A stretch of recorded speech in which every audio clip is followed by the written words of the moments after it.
एक लक्षात घ्या की आज शिवसेना पक्षप्रमुख उद्धव ठाकरे हे या विषयावरती पत्रकार परिषद मुंबईत घेत आहेत आणि त्यात शिवसेनेच्या भूमिकेविषयी सविस्तर ते त्यात माहिती देतील आणि चर्चा करतील. काल जवळजवळ पहाटे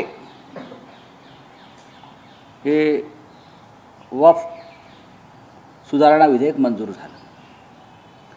जणू काही देशामध्ये फार मोठी क्रांती करतायत अशा प्रकारे एक माहोल सरकारनं आपल्या सगळ्यांच्या माध्यमातून निर्माण केला. ते बिल मंजूर झालं आणि आमचे सन्माननीय प्रधानमंत्री परदेश दौऱ्यावर गेले. थायलंड, बँकॉक वगैरे भागात काल पहाटे प्रधानमंत्री गेले. या बिलामुळे या देशामध्ये काय होणार आहे आणि यापूर्वी काय झालं, हा सगळा व्यवहार जो आहे हा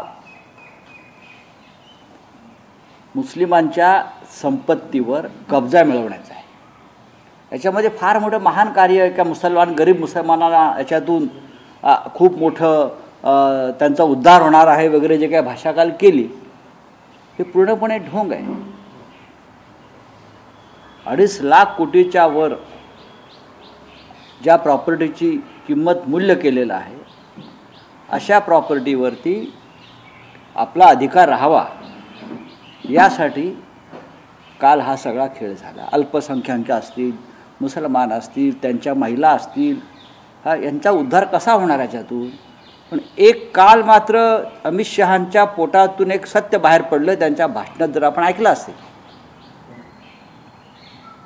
की 2025 पर्यंतच्या मशिदी, मदरसे, दर्गे याला ते हात लावणार नाहीत बोलले ना ते. पण रिक्त जमिनींची विक्री करू आणि त्या पैशातून आम्ही गरीब मुस्लिम महिलांना दान देऊ. म्हणजे शेवटी खरेदी विक्रीवरती आलेले आहेत. शेवटी हे संपत्तीचं रक्षण करते ना. आम्ही तुमच्या जमिनींचं रक्षण करण्यासाठी हा कायदा आणला असेल. काल नकळत त्यांच्या तोंडातून एक सत्य बाहेर पडलं की रिक्त मोकळ्या जमिनी